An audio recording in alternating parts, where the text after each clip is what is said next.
Hello, everyone. My name is Noemi, and we are social work graduate students at Cal State Long Beach. And these are my peers. Hello, I'm Sandra Rodriguez. I am Annabelle Corona. Hi, I'm Bianca Rugama. Hi, I'm Kyron Davis. And I'm Shannon Lovato. And today we're going to be presenting emotional intelligence to you guys. And I hope you guys enjoy this presentation as much as I do. So some of the things that we will be covering today is what exactly emotional intelligence is, what makes up emotional intelligence, how do we use it once we know what it is, and why do we need it?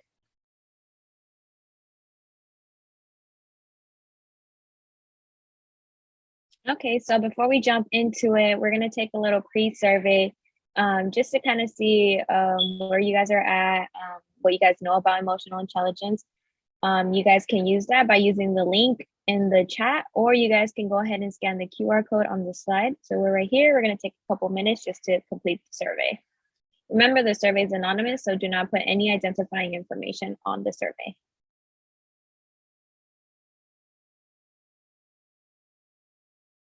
Okay, so now we're going to jump into what exactly emotional intelligence is. Emotional intelligence does not only pertain to ourselves.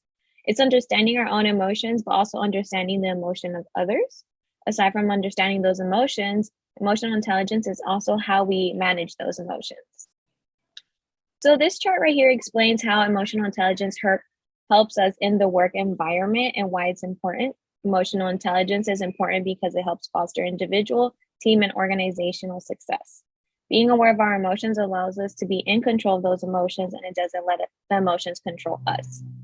At the bottom on the right, you guys can see that some of the characteristics of emotional intelligent people are listed at the bottom. Change agents, meaning we're not afraid of change. Being self-aware, so knowing what exactly we're feeling in the moment. Being empathetic, which is being able to relate to others. Balance, so just knowing how to maintain balance and practice self-care so you don't become overwhelmed or burnt out. And lastly, gracious, so having that positive mentality of the glass half full mentality and just being positive about our lives. So this slide is another kind of diagram of what makes up emotional intelligence, but I'm not going to go too much into detail because my peer Sandra is going to begin discussing that in a couple of slides. So this slide right here is going to be a short clip that goes a little bit more into detail about emotional intelligence and what exactly it is. If you can go ahead and please play the video, Mr. Gray.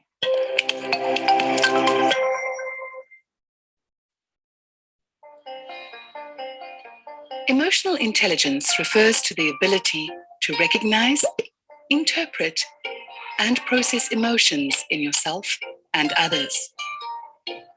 While genetics, upbringing, and environment all play a role, there are steps you can take to develop your emotional intelligence over time. Get to know yourself. Emotionally intelligent people are self-aware. They have a realistic appreciation of their strengths and weaknesses and how they come across to others.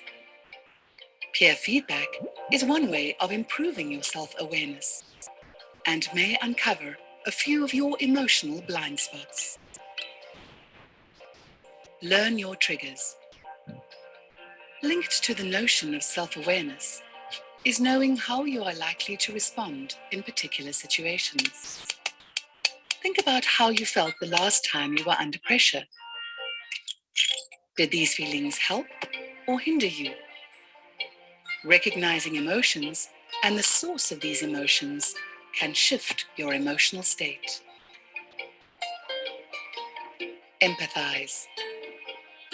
Seeing things from someone else's perspective will help you understand their values and beliefs. This is important when it comes to motivating and engaging others. Make a conscious effort to get to know your colleagues.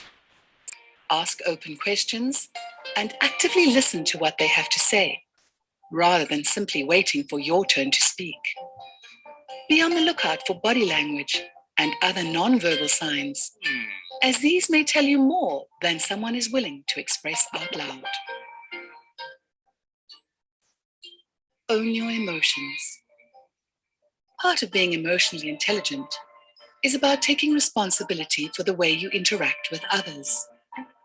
If someone upsets you, pause and reflect on why their actions led you to feel this way, instead of reacting impulsively. Recognize that a conversation is a two-way interaction, and it takes two people to make you angry, sad, or frustrated. Go with your gut. Finally, listen to your body. If your stomach starts doing backflips every time you speak to a senior manager, or your muscles tense up before you go into a meeting, what does this tell you?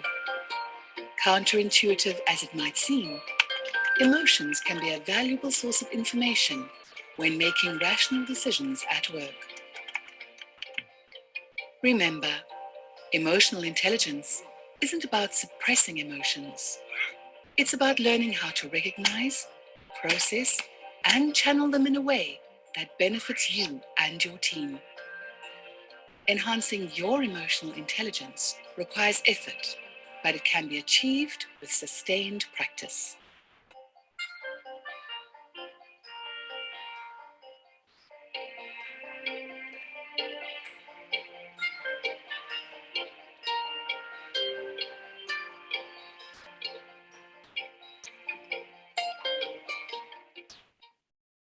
So next, we're going to be talking about the components of emotional intelligence.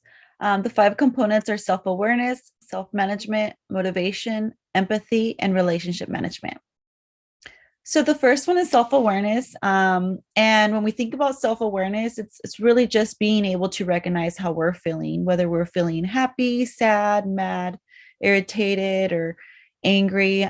Being able to just know what our emotion is at the moment and how that's going to actually affect how we respond to certain things.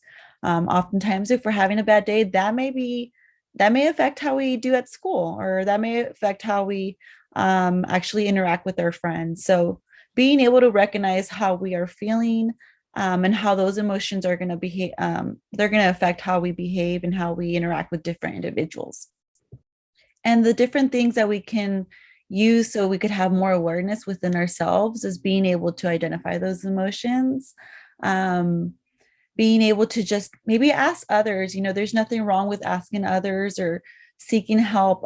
Just taking the time to maybe ask others, like, did you notice I was feeling this way, or how that's impacting you, or talking to someone, right? Sometimes it just takes some time for us to be able to say, like, I was feeling upset, and maybe that's what really made me impacted me on not doing so well on a test, or maybe that's what also had me get into a different argument with a friend of mine. So sometimes if we're having a strong emotion, that may impact the different interactions that we may have in our day-to-day. And also being able to just like point out what are the different things that may irritate me or may push my buttons and may impact me on my day-to-day basis. So what is self-management? And self-management is the ability to regulate one's emotions, thoughts, and behaviors. So it's thinking before acting. And we want to do this. It's very important to think before you act so you don't wind up with an unwelcome outcome. So it's important that before you do any action to take a step back and actually contemplate whether that's even worth it. It is also you control and redirect disruptive impulses and moods and ability to suspend judgment. So withhold judgment is very important as well. How can you use it? So control self-talk, eliminate negative thoughts. It's very important that you don't say anything you wouldn't say to others. I feel like we often forget to be kind to ourselves. So be gentle with yourself, encourage yourself. If a negative thought does enter your mind, I recommend you respond with a good affirmation about what's good in your life and good about yourself. Work on not blaming others and find others to learn from and seek out mentors is very important as well. Okay, Hi, I'm Michael Gray. I get to hang out with these wonderful, amazing Cal State Long Beach graduate students. I am the Care Center counselor and teacher at Poly High School in Long Beach. And everything that they're saying is so important because it really has to do literally with obviously today of your life and tomorrow and the next week. But for the next, like, however many years, this is actually for your lifetime. This is what these skills are going to help you with. So the first thing to help with self-regulation. So we've talked about self-awareness, self-management, and self-management is like being able to, like what they were all saying, is think before you speak. When you start feeling maybe anxious or nervous, or you start feeling angry, that you learn some basic things. And one of them is breath work. All right. So this really quick video talks about why learning breath work is so important. Also, another thing that messes me up and a lot of people is not sleeping the right amount. And when I wake up tired, when I wake up like grumpy or having a tude, a lot of times it's because I didn't sleep right. And breath work and sleep are super related. So let's play this really quick. Here we go. Dr. Richard Brown is an associate professor of clinical psychiatry at Columbia University and an author who's done extensive research in breathing. Turns out how you breathe affects your brain and everything in your body. The stress response system for most people is way overactive, and the soothing, recharging, bonding system is way underactive. Because people are always stressed. They don't realize how stressed they are. They're breathing about 15 to 20 breaths per minute. Slowing down one's breathing activates the parasympathetic system, bringing healing throughout the body. It improves the mind and body. My guest today is Patrick McKeown, the world-renowned breathing expert, author, and lecturer. We know studied, statistics looking at children, 25 to 50% of studied children persistently mouth breathe. And if a child is mouth breathing, their sleep is impacted. And if their sleep is impacted, they have 40% chance of developing ADD, ADHD, and or a learning disability. So you think it's all sleep related? Sleep and breathing go together. If your breathing is off, your sleep is off. But if we're sleep deprived, we're putting ourselves at a huge disadvantage. And then we go to the dark side. All right? Don't be that guy or that girl. This whole idea of sleep is for the weak. So we have to address the cultural connotation that sleep is a bad thing, okay? And that you can't be successful if you're not, if you're sleeping too much, right?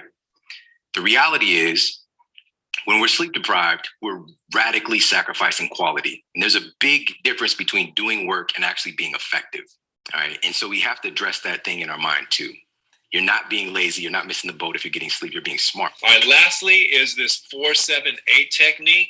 It's super cool.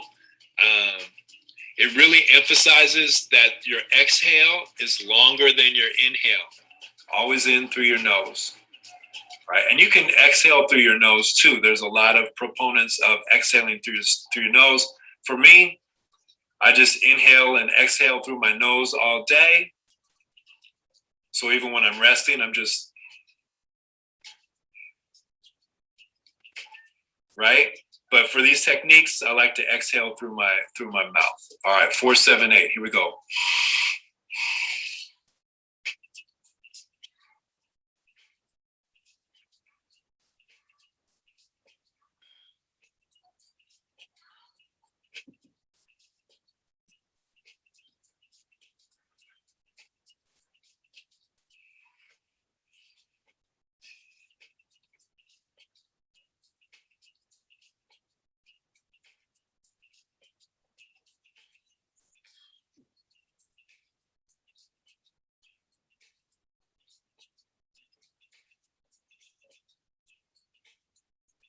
All right.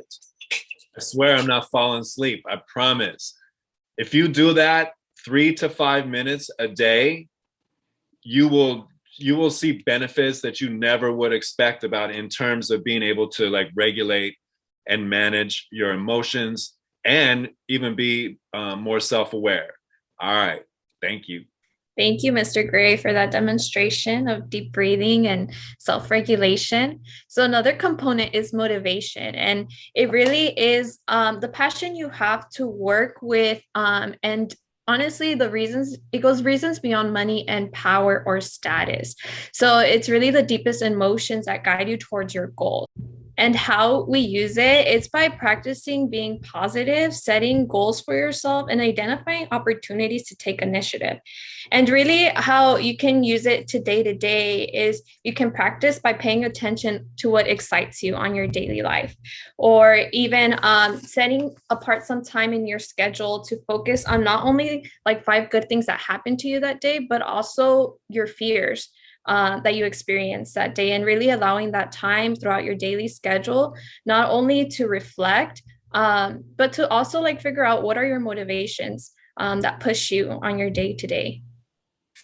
Empathy, what is it? Is the ability to sense and understand, respond to other people's feelings, and it requires some level of self-awareness, not of your emotions and the other person's emotions. And how to use it, watch your body language, actively listen to what another person is saying, and put yourself in their shoes, get like, what do they call it? Like devil's advocate, and be present. All right, so then this video is actually, it's a few minutes long, but I promise if you'll like really watch it, you'll see just how important all these skills are. These folks are talking about how your career path as you move on in life is really going to be elevated, like your ability to choose the careers that you want and be good at them, if you will learn how to use these skills that we're talking about today. All right, so it's Dr. Kai-Fu Lee is going to talk about the jobs and careers that use emotional intelligence, as Dr. Yuval Harari is going to talk really quick about like why this stuff is actually as important as your academic intelligence. And then this man, Jason Maiden, is going to talk about how he used emotional intelligence skills to become such an influential shoe designer at Nike.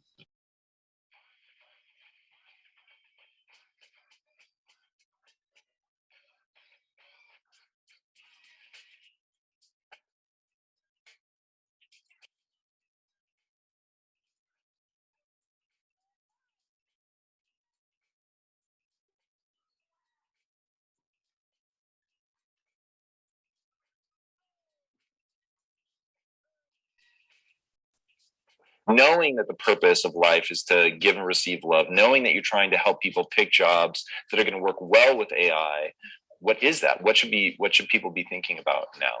Yeah, I think it actually all works out, because if you look at this defensively and say, what are the things that AI cannot do? It really falls into 2 large buckets. One is jobs that require creativity, strategy, conceptual thinking. And the other is jobs that require compassion, empathy, and human connection. And that brings me to education. The best investment, I would say, is in emotional intelligence.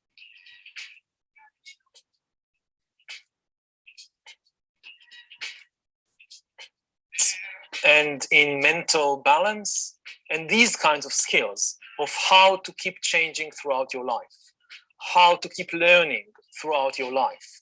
Now, how do you learn that? That's very, very difficult.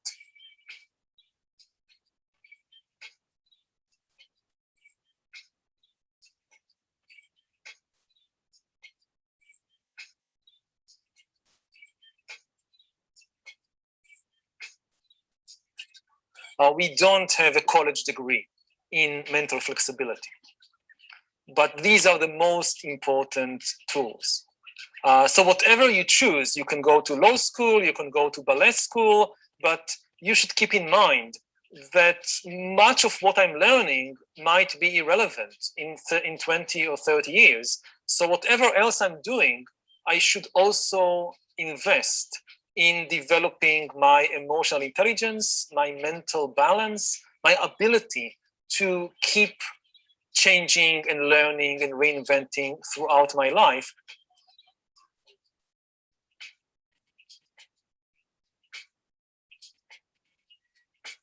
And dreamed of one day working at Nike designing shoes for his hero Michael Jordan. Virtually everyone told him that this dream was ridiculous for somebody like him, but he refused to listen, making his mom take him to shoe stores, not so he could buy something, but so he could sketch the shoes and see if he could improve on them. Nothing came easily for him, but just as Jordan put up 1,000 shots a day to improve, he began doing 1,000 sketches a day.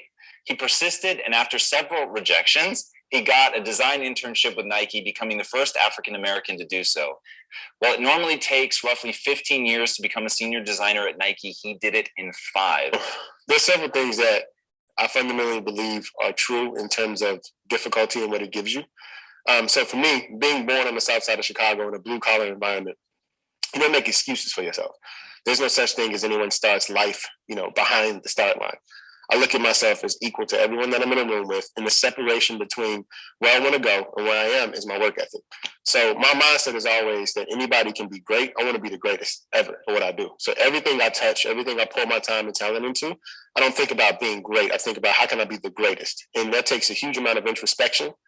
It takes a huge amount of self-reflection and honesty. And it also takes humility, because you have to ask for help in order to be the greatest. Because when you're tested, you are given the ability to have a testimony. So you can't have a testimony without a test. And just, in my life, I've been tested significantly. And each time, I've developed a new skill set or a new muscle to help me run this race. All right. So I hope that gives you some practical reasons for really taking this information in and using it and practicing it every day. Definitely. Thank you. So the final component of emotional intelligence that we're going to talk about is relationship management. And this is really taking all of these pieces that we've talked about, being aware of ourselves, having empathy for others, knowing how to self-regulate when we are feeling a little out of control. And then relationship management is being able to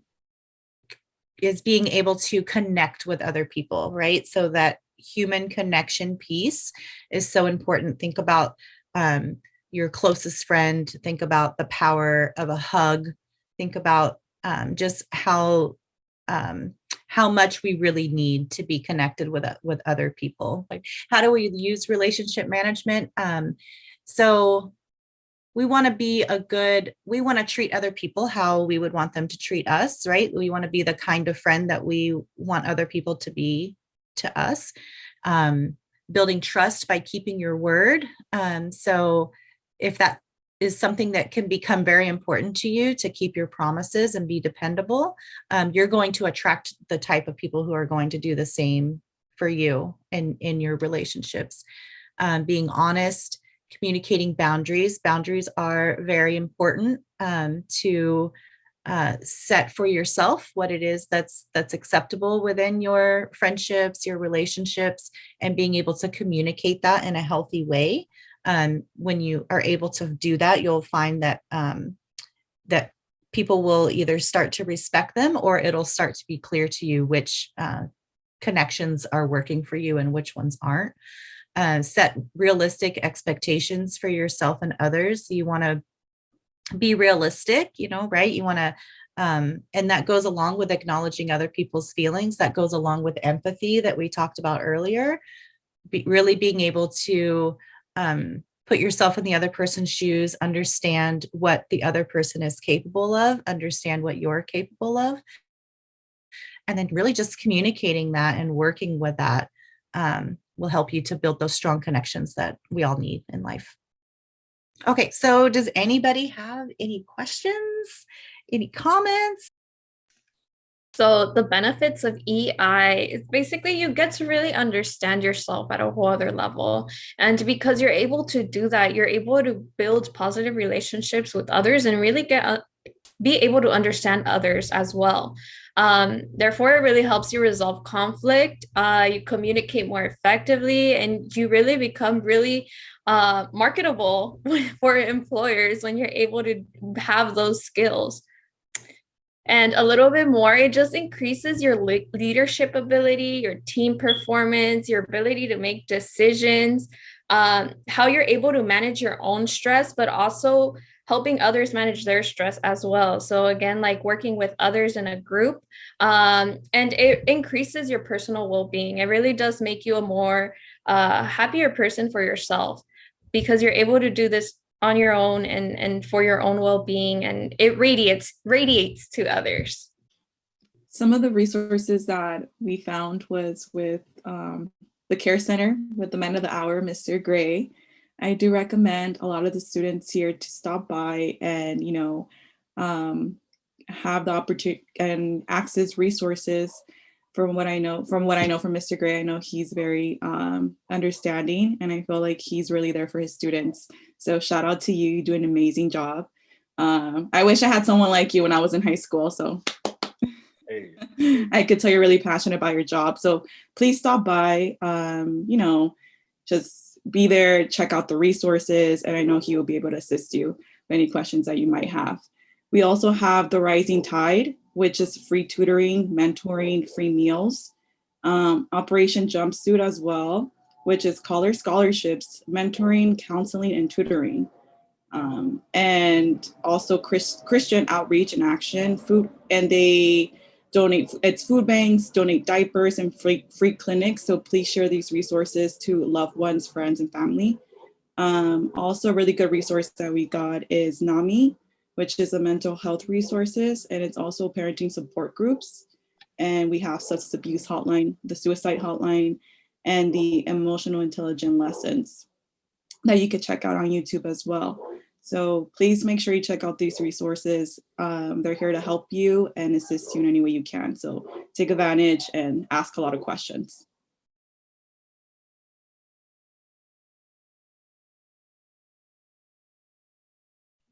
So now we're going to go on to the post survey. This is going to be a new link in your chat, or you can scan the QR code on the screen.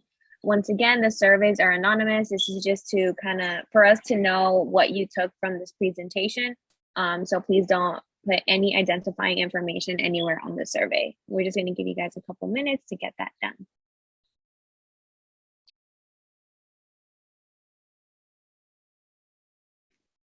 We just want to say thank you for taking the time to be at our workshop. And thank you again, Mr. Gray, for collaborating with us. We really appreciate your help with our project. You guys are amazing. Everyone, thank you for participating. Your information is going to help so many people. Thank you. Thank you. Thank you. Thank you. Y'all are dope. Good job.